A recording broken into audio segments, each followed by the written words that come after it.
Wichiti saguda abani fabase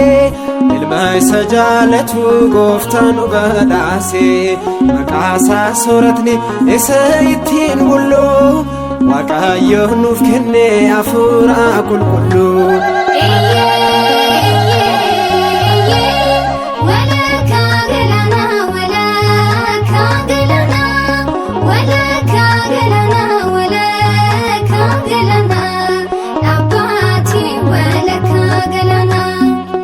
Irrat targinan Yordanos umasa Elatti deebi mullise sodasa